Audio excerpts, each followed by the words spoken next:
ये है talks news network और आप देख रहे हैं पॉलिटॉक्स, राजनीति का कच्चा चिट्ठा। कांग्रेस पार्टी के चिंतन शिविर के बाद कांग्रेस की मुश्किलें कम होने की बजाय और भी ज्यादा बढ़ती दिखाई दे रही है। गुजरात में होने वाले विधानसभा चुनाव से पहले पार्टी के दिग्गज नेता एवं प्रदेश कांग्रेस के कार्यकारी अध्यक्ष हार्दिक पटेल ने पार्टी के सभी पदों से इस्तीफा दे दिया है।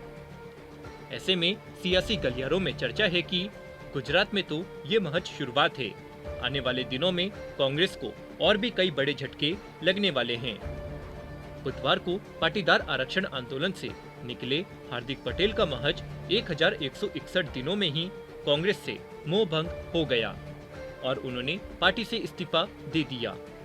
बुधवार को सोनिया गांधी को भेजे अपने त्याग पत्र में हार्दिक ने कांग्रेस आलाकमान पर तो निशाना साधा ही, साथ में गुरुवार को पत्रकार वार्ता के दौरान भी सोनिया गांधी को आड़े हाथ लिया। बुधवार को हार्दिक पटेल ने कार्यकारी अध्यक्ष समेत सभी पदों से इस्तीफा दे दिया है। हार्दिक ने इस्तीफा देने से पहले राहुल गांधी से मिलने के लिए समय मांगा था, लेकिन राहुल गांधी ने उनसे मुलाकात नहीं की।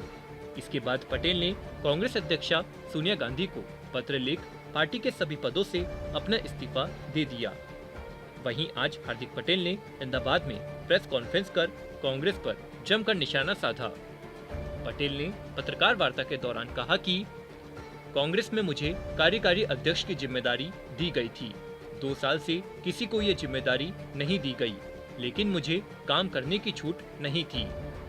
आज मैं यहाँ पर आया हूँ तो खुले दिमाग से चर्चा करने के लिए आया हूँ। मैंने लोगों के लिए ईमानदारी से आंदोलन किया। हमारे आंदोलन से बहुतों को फायदा हुआ है, लेकिन मुझे आज बुरा लग रहा है। मैंने कुछ उम्मीदों और सपनों के साथ कांग्रेस ज्वाइन की थी, लेकिन आज मैं माफी मांगता हूँ। यह एक गलत फैसला था। पत्रकार वार्ता के दौरान हार्दिक पटेल ने कहा कि कांग्रेस में सिर्फ जातिवाद की राजनीति होती है। पार्टी लोगों का दुरुपयोग कर बाहर फेंक देने की नीति अपनाती है। नरहरि अमीन, चिमन भाई पटेल जैसे दिग्गज नेताओं को कांग्रेस ने हटा दिया। कांग्रेस में सच बोलने पर पार्टी के ही नेता बदनाम करने लगते हैं। कांग्रेस जरूरी मुद्दे पर चुप रही है और आगे भी यही हाल रहा तो कांग्रेस अगले 20 साल तक सत्ता में नहीं आ पाएगी। कांग्रेस सिर्फ पैसों के लिए काम कर रही है। पटेल ने अपने विरोधियों पर निशाना साधते हुए कहा कि जो नेता आज मुझे गाली दे रहे हैं, उन्होंने ही मुझे कांग्रेस ज्वाइन करने को कहा था। जब भी कोई मजबूत नेता होता है तो पार्टी यह सुनिश्चित करने में जुटी रहती है कि वे कुछ भी करने में असमर्थ हो। जिस दिन से मैंने कांग्रेस ज्वाइन की, मैंने लगातार काम किया। 3 सालों में मैंने जाना कि वे केवल जातिगत राजनीति कर रहे हैं। दूसरे राज्यों में वर्किंग प्रेसिडेंट रणनीति बनाते हैं।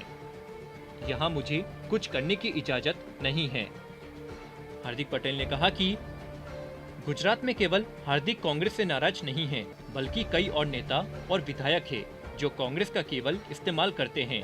सत्ता में बैठना और पार्टी की तारीफ करने का यह मतलब नहीं है कि पार्टी उन्हें सीएम बनाएगी।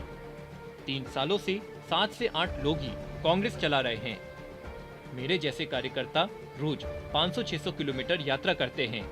अगर मैं लोगों के बीच जाकर उनकी समस्या जानने की कोशिश करता हूं, तो एसी चैम्बर में बैठे बड़े नेता इस प्रयास में खलल डालने की कोशिश करते हैं। आपको बता दें, पटेल की बीजेपी में शामिल होने की चर्चा जोरों पर है। इस बीच भाजपा की प्रदेश टीम ने हार्दिक को भाजपा में ले जाने का मुद्दा उठाया, लेकिन नेताओं के विचारों में मतभेद थे, जिसमें किसी ने हार्दिक पटेल को बीजेपी में शामिल होने के लिए वोट नहीं किया। हार्दिक को भाजपा में शामिल नहीं होने के लिए कहने वाले नेताओं ने तर्क दिया कि हार्दिक ने भाजपा को बहुत नुकसान पहुंचाया है। पार्टी नेताओं के बारे में अभद्र टिप्पणियां की है। हार्दिक को भाजपा में लेने से पाटीदार नेताओं और मतदाताओं पर हानिकारक असर पड़ सकता है, जो सालों से बीजेपी से जुड़े रहे हैं। पॉलिटॉक्स ब्यूरो, गुजरात। ये है टॉक्स न्यूज नेटवर्क और आप देख रहे हैं पॉलिटॉक्स, राजनीति का कच्चा चिट्ठा।